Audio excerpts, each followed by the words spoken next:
So, hello everyone. I think we are live now. So, let us start with today's session. Today, we have Bart Farrell with us, who is a community leader at Data on Kubernetes community. And he's building a community, a global community out of the whole world, with a community of like multiple technical persons like SREs, data engineers, DevOps, and like cloud native enthusiasts. And he's willing to bring power to world, a power of knowledge, a power of tech with the help of Kubernetes. So he's trying to help the community, and today we have him with us.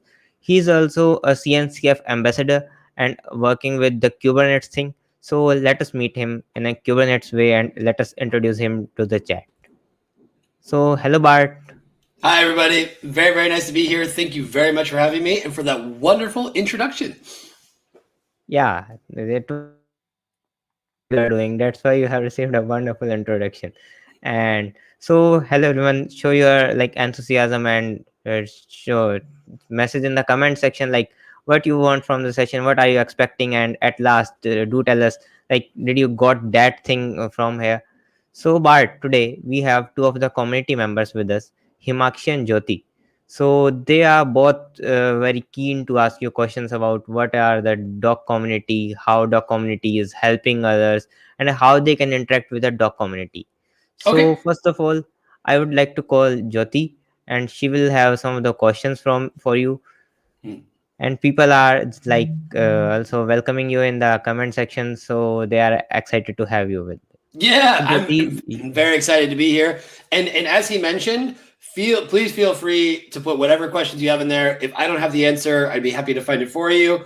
We want this to be as open and as interactive as possible. yeah. So Jyoti, I am including you in the stream. And hello, Jyoti. Hello, Bart. Hello, Chiti. Hello, nice to see you. Same here. Actually, I want to ask a question like community related. So, Okay. as you are the CNCF ambassador, then tell us about if an individual want to start his or her community. Then, what are the principles or thought that he or she should have while starting that community? This is a very, very good question.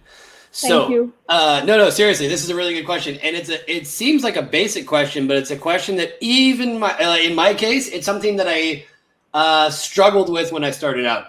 A community, whether it's online or offline, whether it's technological or not technological, communities are gathering spaces where people who have a similar interest can come together to share resources and support each other, right? That's sort of like a very basic Yeah. definition of community.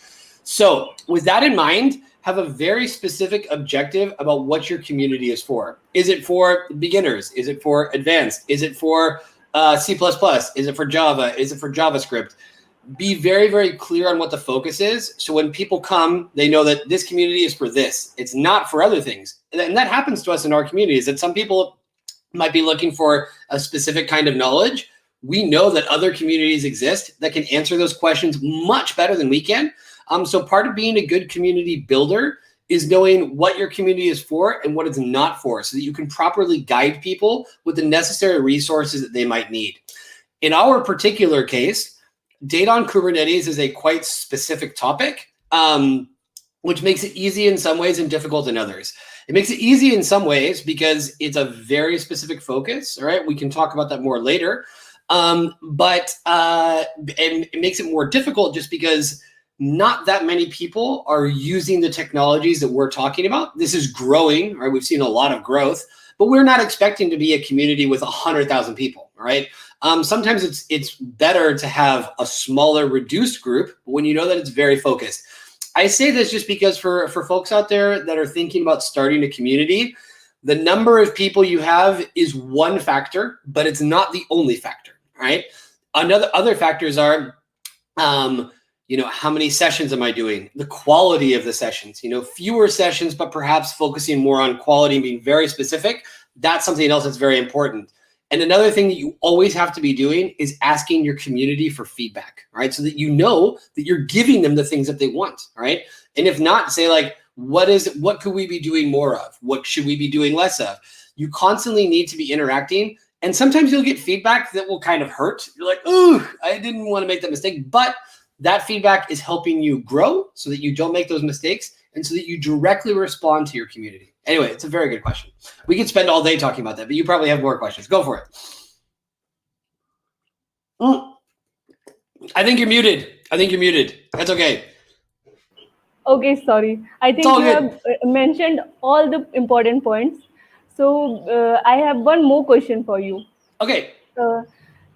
As we all know that communities are bang at this season. So how community learning and community contribution help students to gain knowledge in a better way and understanding the things in very particular manner? Yeah, this is a really good question. So Thank you. I understand that if you're studying, very often you are receiving information. You'll have to do homework and Yeah. things like that. But in the sense of having the ability to directly put that into practice, that's where sometimes students find that maybe universities don't provide experiences like that. So there are different good things about a community. A community primarily is a source of support. So let's say you're working with a particular technology and you run into a problem. The community is a great place where you can ask those questions and get that kind of guidance. It's also a great place where you can give guidance and answer questions that other people have. One of the best ways to really learn something is when you have to teach it to somebody else. So there's a lot of value both from a learning perspective and also from a teaching perspective. So communities, like I said, are really good in that sense. They're also really good because you get to network, right? You get to meet people from different countries. I cannot insist this enough. Try to meet people from different countries because it will help expand your mind in terms of how you approach problems, in terms of how you can learn different ways, how people in different countries do things that will make you stronger and more diverse as a person. So communities also have a very strong social element too. And I think that's something that makes them very powerful. So I would definitely recommend, there are many communities out there. There will be probably some trial and error for you to find one that really fits best. So give yourself a little bit of patience. I wouldn't recommend trying to be involved in 20 communities simultaneously because that will just take a lot of energy and effort. But yeah, just the main thing is with communities, we say is you get out from it what you put into it. So if you are involved and if you're contributing, now, and we'll talk about contributions later, but there are many different ways to contribute. And one of the main things in the CNCF that I always say is easiest way to contribute. You don't have to have any technical skills. You don't have to have any experience. If you're a friendly person, a little bit of friendliness goes a very, very long way. So just having a positive attitude and being friendly, that is a contribution too. 2021 is a stressful year. We have a global pandemic. So anyone who is trying to be positive right now, and in general, that is a contribution because it makes other people feel comfortable and welcome. So like I said, there are tons of different ways that you can contribute. But the main thing with communities is the more active and visible that you are, the more that you'll get out of it. Okay, that's a great answer.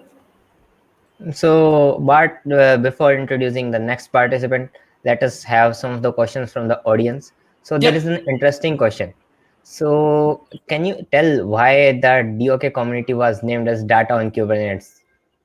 Very good question. So to explain a little bit about the history of Kubernetes, Kubernetes originally started and still exists as an internal tool in Google called Borg, all right, B-O-R-G. If you want to look at like Kubernetes history, then Google eventually decided to give Kubernetes as a project to the CNCF, all right?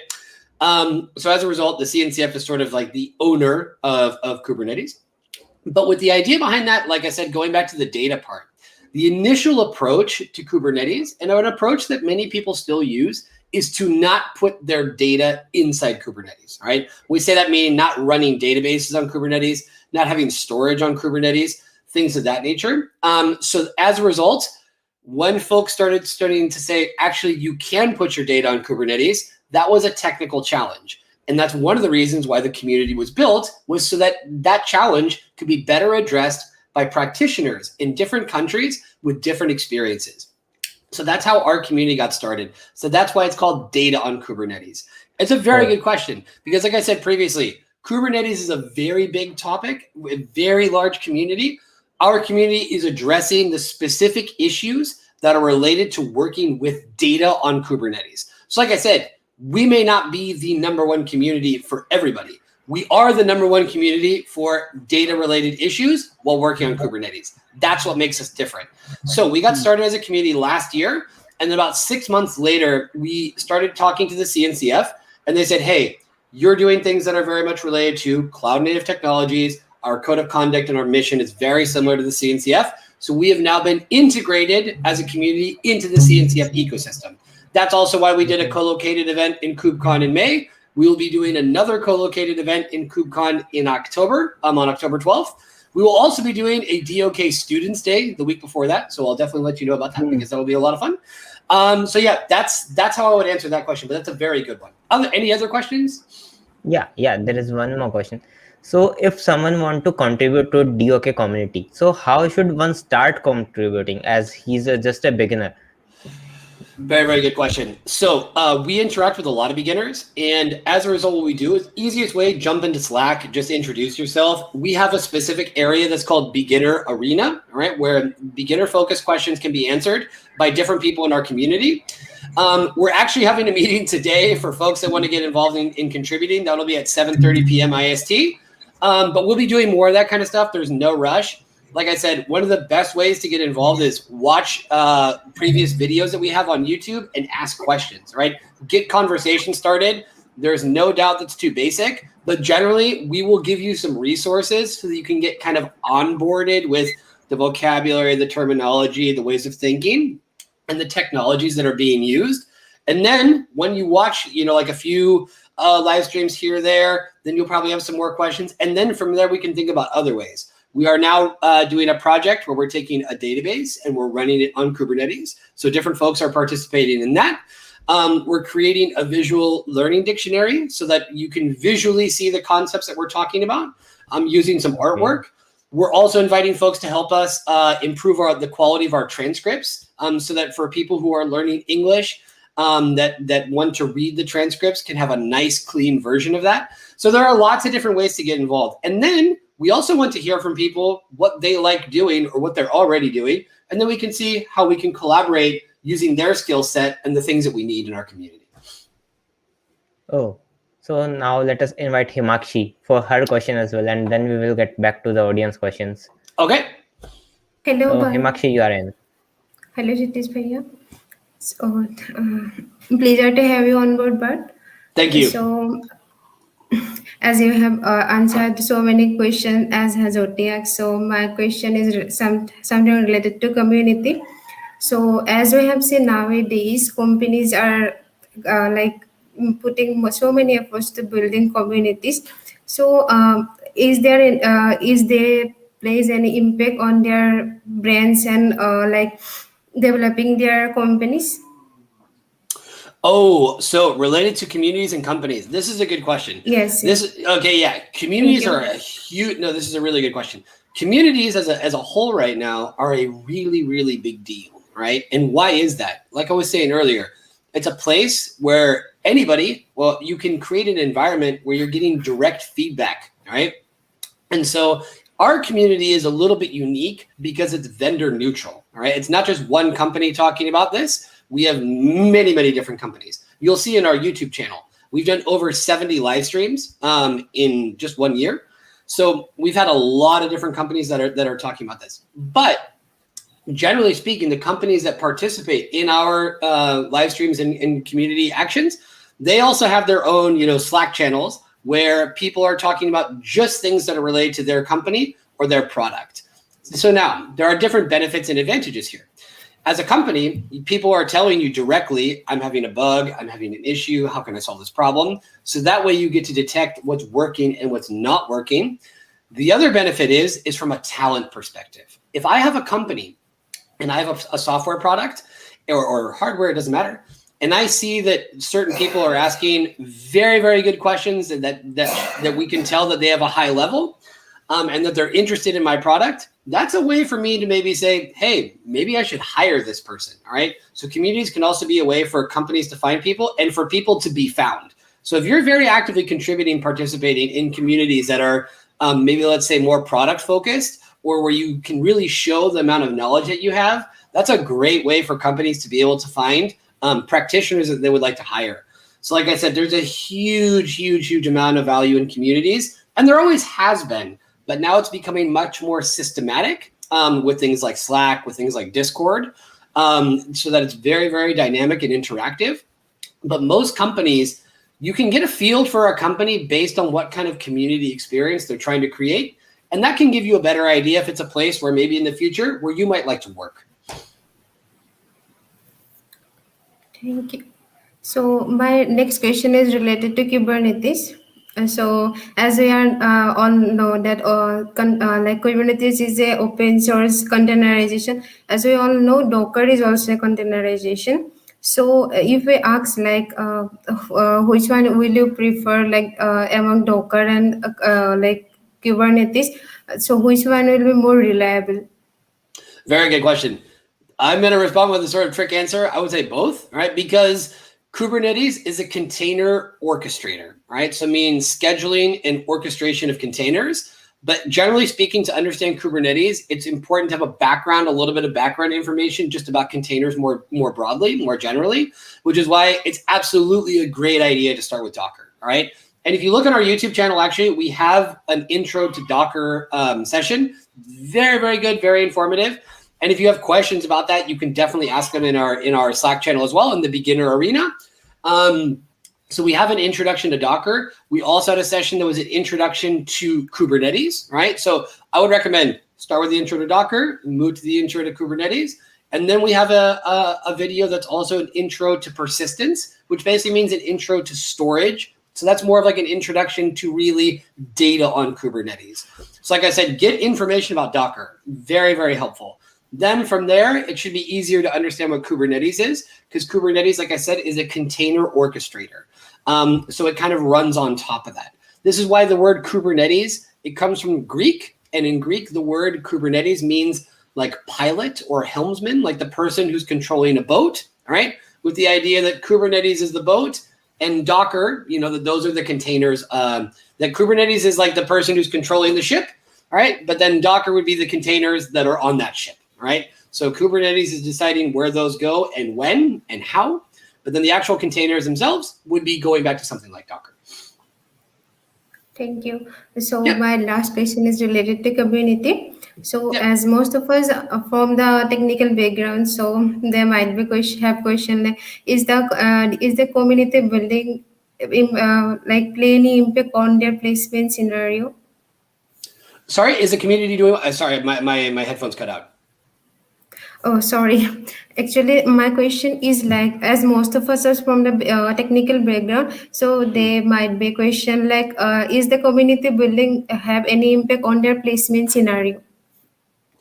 You mean like related to getting jobs? Yes. Okay. Yes, we do have a jobs channel in our Slack. I mean, this is the idea as well, is that we know that this technology, that working with data on Kubernetes, is something that's relatively new, but we know that it's something that's going to be growing in the future, which is why the idea is it's never too early to be starting with these things. In terms of job titles, you've probably all heard about DevOps, right? I think somebody earlier mentioned, SREs, like that's another thing as well too. SREs are site reliability engineers. We also have data engineers that are in our community. We also have DBAs, database administrators. We also have a growing term that you'll start to see more as DBRE, which is database reliability engineer. So with these different things, what we're trying to show is, like I said, the skill set and technologies that are going to be important for these jobs right now. If you look the demand for SREs right now is really high, and there just aren't that many people. You will see lots of jobs getting posted in our jobs channel, and generally for higher level practitioners. That being said, are there some, will there be internship opportunities and things like that? One thing is being an intern with the Data on Kubernetes community. Another thing is being an intern or doing a menteeship with the Linux Foundation through the CNCF. Just so everybody knows, the applications for those are now open, all right? If you go to the CNCF Twitter, or if you check out, we posted that in our community as well in the beginner arena. I'd be happy to share the link with you directly afterwards. They're accepting applications right now too. So yeah, is there in most communities, you will find some kind of relationship with jobs. But like I said, a lot of it is getting people the skills that they're going to need in order to be able to do those jobs. Okay, Bart. Thank so you. people are getting excited and they want to know, like, where to start with Kubernetes? Like Shlok has even asked, like the Kubernetes resources are very costly when they go for CKD or CK things. So they are very costly. So how to start learning Kubernetes? And is it advancement to have CK and CKD with us? These are very good questions. So when people ask about what's the best resource to start learning, my way of answering that is actually returning the question like, how do you learn the best in general? Do you learn the best by reading books? Do you learn the best by listening to podcasts? Do you learn the best by watching videos?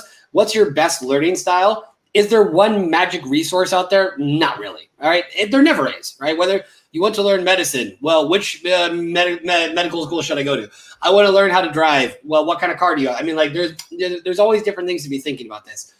It takes time. All right. So and also all of you are very intelligent people. There's no doubt about that. Kubernetes is a big topic. All right. So don't be worried if most people will tell you there are going to be moments where you're not understanding a lot of things, and that's okay. All right. Like that's all right. It just takes time. So that's also the benefit of community is when you can interact with the resource, and the more specific your question is, the better. All right. So if you say, I watched this video and they mentioned this concept, I still don't understand it. The other thing I would say is Google is your best friend, right? You can ask. It's going to be very common that on Stack Overflow or in some other places, somebody else has probably asked the same question. Use Google. Before going into any community and starting to ask lots and lots of questions, just Google it on your own first, or go to YouTube as well. You will probably find resources out there. I'm going to link something here right now in the private chat that you can put out there as well. A very, very complete list of beginners resources from a wonderful CNCF ambassador named Dims, who's an amazing person. Big shout out to Dims, who put this together because of being asked that question so frequently. All right. That's one. Another one that's quite popular is 100 Days of Kubernetes with Anais, who works in Civo. So you can find that. You can find that on YouTube. I will happily link that right here. There we go. So that's there. Another one that I would also recommend is Learning with Nana. All right. She has a lot of videos. Tech World with Nana. She's got a lot, Kubernetes for beginners. She's got a lot of stuff. So that's, like I said, on that end. Then to answer the question more specifically, which is a very good question about the certification process. All right. Certifications are expensive. Like, I understand that there's no way around that. I think it's like $300. And generally they're pretty difficult, right? Most people will tell you that. Before even getting into that, I would recommend a few different things. I would recommend taking a look at those resources, try to find a way to start interacting with the material, read the documentation, watch some videos. Also listen to some podcasts, right? There are tons of podcasts out there. Remember, I am not a technical practitioner, right? I am not a DevOps. I'm not a systems engineer. That's not my background, and it probably won't be for a while. So this is how I've learned, right? It's by listening to lots of podcasts. The Kubernetes podcast from Google is great, right? We also give lots of news. There's tons of stuff out there. Don't worry if you don't understand, 40%, 50%, 80% of what's going on. If you do it on a regular basis, you'll start to put the pieces together, right? Another way that's really good to learn Kubernetes, that's a really good way to learn Kubernetes, all right, is to get involved in the CNCF, right? Joining a SIG, right? A SIG is a special interest group, right? So if you do or do not get accepted for the Linux Foundation internships, also something that's really important, if you want to get internships with the Linux Foundation in general, if they see that you're already contributing by participating in a SIG or doing something else, or the CNCF students group or things like that, that will probably increase your chances. If you just go in and ask for an internship, maybe not, all right? And so you may have to apply more than once. That's okay. But in the meantime, join a SIG, all right? And when I say join a SIG, when people ask, what are the prerequisites? There are no prerequisites. Be a friendly person, all right? Be a friendly person. That's all you have to do. You can jump into the CNCF Slack and say, hey, I would like to join a SIG. Mostly what I would recommend is, if you want to look for anything about the CNCF, let's say you do JavaScript, go into Google and type CNCF JavaScript and see what it comes out. If you're interested in cybersecurity, there's SIG security, right? There's a SIG just for that. If you want to be on the release team, there's one for that as well too. The only thing you have to do to join a SIG is to attend one meeting per week. That's 1 hour. There will be very friendly people, and you can go in there and say, I'm just here to listen. I want to find out more. Then you will also see with that as well too, they will have beginners issues that can be resolved. So you don't have to be an expert. Other things as well too, just read before you join a SIG, read the documentation, all right? Try to arrive saying, I read the documentation and I have some questions. They will be happy to answer them, all right? But I would say that a really good way to get direct contact with Kubernetes is to be in a SIG, all right? Because that will definitely help you learn. It will also connect you with the maintainers. Maintainers are generally very friendly people. Well, actually, they're all very friendly people that are very supportive, that will help you learn. So I would highly recommend doing that. I will say that there will be an announcement in the next KubeCon about some new things that are going to be happening, some new learning opportunities for younger people or for people that are kind of starting out in cloud native. But I can't say anything else. So there will be some an update about that in October. You also need to know that you can attend KubeCon for free if you're a student. We will also be having a students track, some students talks that are more for students. In the next KubeCon in May, we will expand that even more. So there'll be more opportunities for students to get involved. The CNCF students group is also a very active group that's having sessions every single week. We're doing one on Thursday with Logan Kilpatrick, who's a senior engineer at Apple. And has also worked at NASA. So we have lots of stuff going on there. You got a lot of cool people out there. The certificates, it means two things, all right? And we've had a couple of live streams about certificates. So getting a certification, it means that, yes, you've paid the money, but also that you've studied a lot, right? Because you will have to study a lot. And for some companies will, when hiring people, it's not to say it's the only factor, but it can be one factor when deciding if a candidate is ready or not. What I would say about the certifications, though, do not do anything until you've studied a lot and are really ready to do it, all right? It's better to be over-prepared than under-prepared in those cases. But what I would really say, though, is to get the most out of Kubernetes, get involved in the community in some way, and that will help you grow a lot and get your questions answered much more quickly. I hope that answers the question.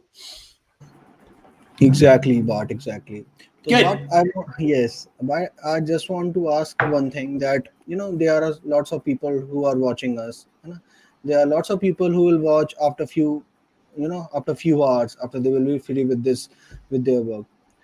They, when I met few people from different community, different place, I am the part of Docker community, CNCF community. I am the part of, 5 to 7 communities. When I met different people, they are all talking about importance of Docker nowadays in industries. Docker is DevOps is evolving day by day. There are various communities, those who are driving their initiatives in terms of Docker DevOps. Sorry. So what do you think in next few years will DevOps will student needs to learn about DevOps or the core principle about DevOps or this? That's a super good question. And I would respond to it. It's funny. It's because you have to remember that I'm very old. I'm 35. So I first started working with DevOps teams about 6 or 7 years ago. And I would say that DevOps is still growing. I would say that's still not even like mainstream.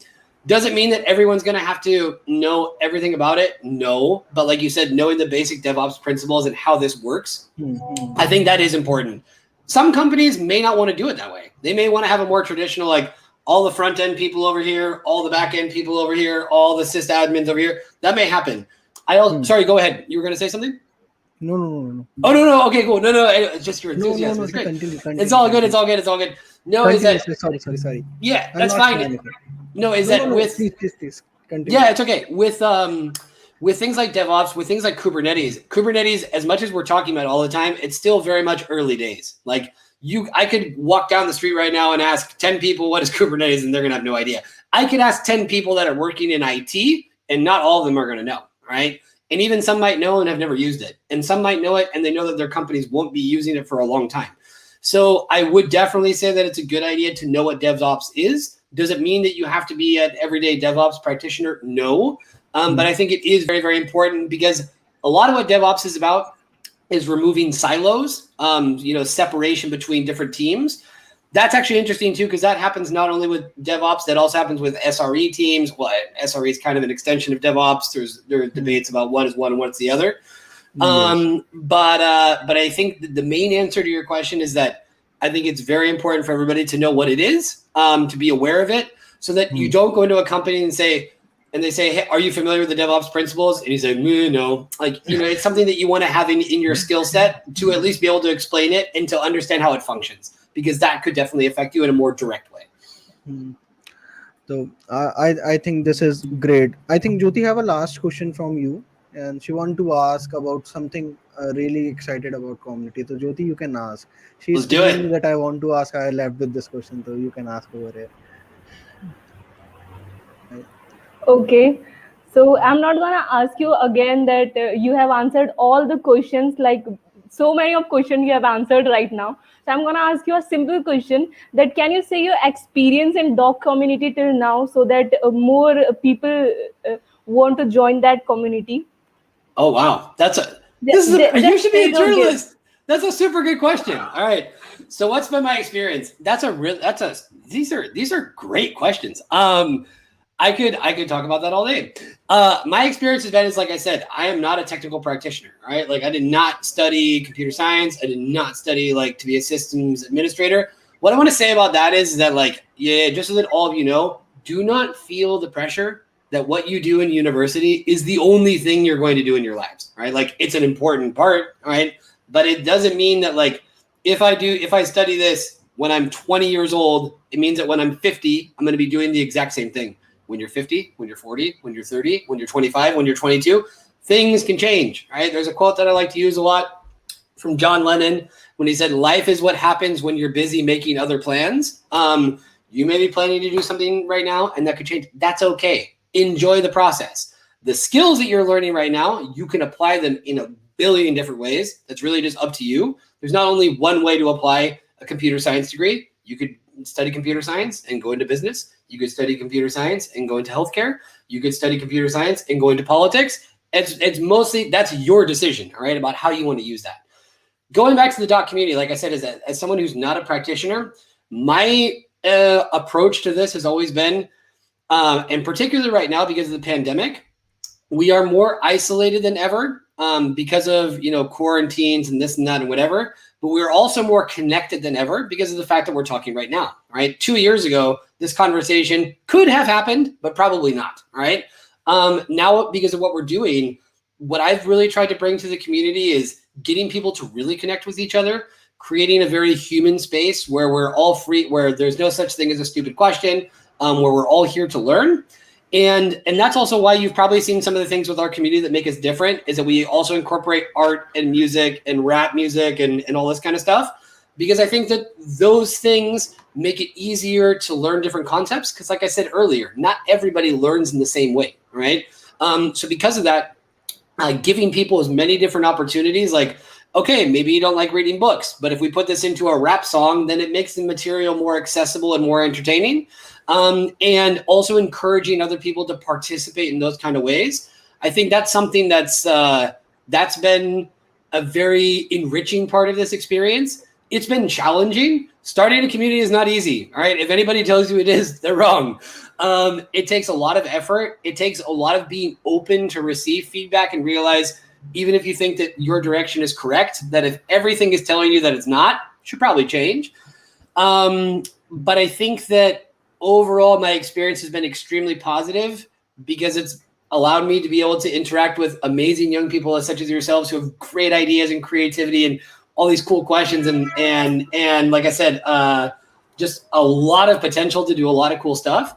So that for me is that the more I do this, the more and more motivated I get. So I would say that is a recommendation as well, is surround yourself with energetic people and who you can trust. Communities that's a really big thing as well too. It's a lot of it's about trust, and that you don't get that that quickly. That takes time, right? We don't give our trust instantly to other people. That's something that you have to work on. But I think that's it sounds a little bit silly, but I think it's a really beautiful thing to do. Is you're building this kind of space, and you get to see the rewards out of it when you get to have interactions like this one that we're having right now. So like I said, my experience has been. It's been intense. It's going to continue to be intense. That's just kind of how these things go.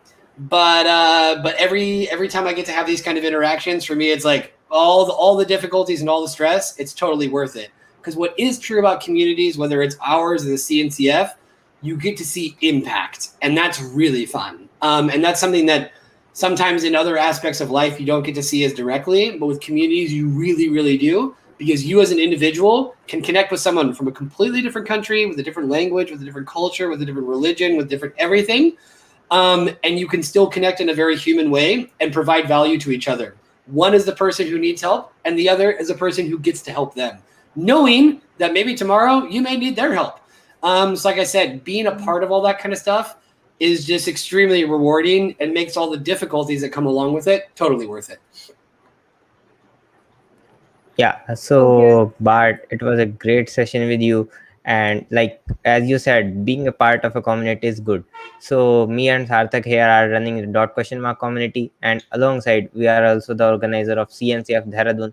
So if someone has any doubts about the Kubernetes community, feel free to connect with Bart and with us as well. So I would like to invite Sarthak to say something about the session and like ask people to. We have also asked people to share their feedback over a Google form. So we will share it with you as well, so you get to know how the session was and how did the people behave. Perfect. Yeah. No, So no, Sarthak, over to you. that's very, very good. All right, yep, Sarthak, go for it. Yes, sir. Yes, sir. It was a great session with you, and we feel very happy to have you. When I was invited you, I was thinking that this session was late, and people are, just pinging me and messaging me again and again that we want a session with Bart, want to know something related to DoK community, and I think so. Today they have learned many things new. As I am seeing the feedback, also there was superb, and the feedback was coming, really great. They want, something that you gave us, and people are also requesting that you do some raps, and you play guitar and all. So if we have something live for dot Kushnuma community, if you have something, if we have something live from your Right side. now, right Yes, now. sir, right Okay, now. can I turn my screen off really momentarily, and Sure, sure, we sure, yeah, because I Yeah, need to yeah, focus sure. in order to do this. sure. So let's see. All right. Okay, let's see. Um, mhm.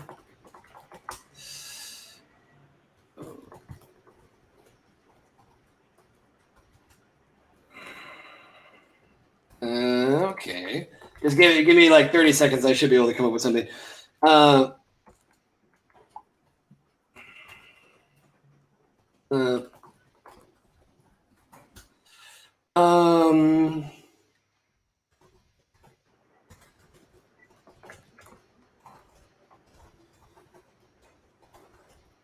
All right.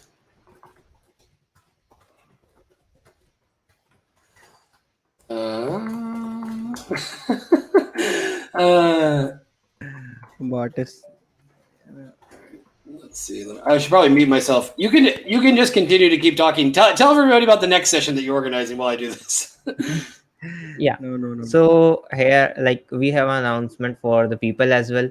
So first of all, we were bringing on a course about the Linux thing, and the people asked that it was only limited to the core members of the dot question mark community. But in today's session, we are making it free for everyone to join in. So those who want to join in the Linux course, you can ping us, me or Sarthak, any one of us, and like we will further share you the details about that.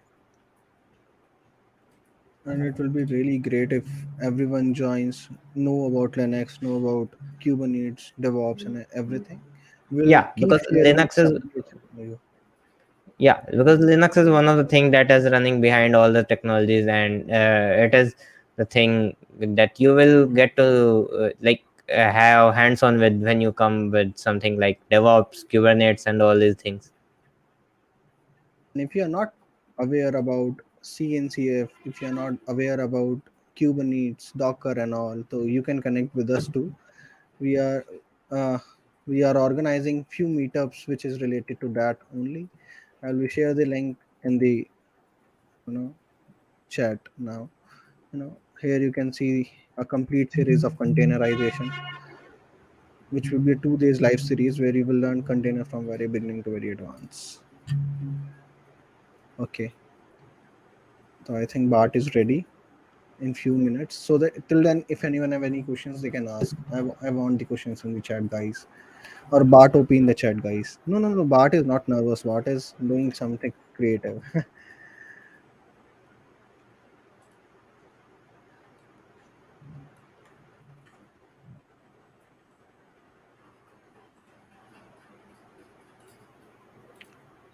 Okay, I'm back. I'm sorry. Yes, yes. Bart is back, guys. Now. Okay. Is everybody ready?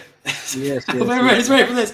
Okay, I've never had to do this before. But the thing is, there are different kind of rappers, and some can just freestyle. I can freestyle, but I prefer generally to write stuff down so that I really get to say what I want. So I'll throw these lyrics in here.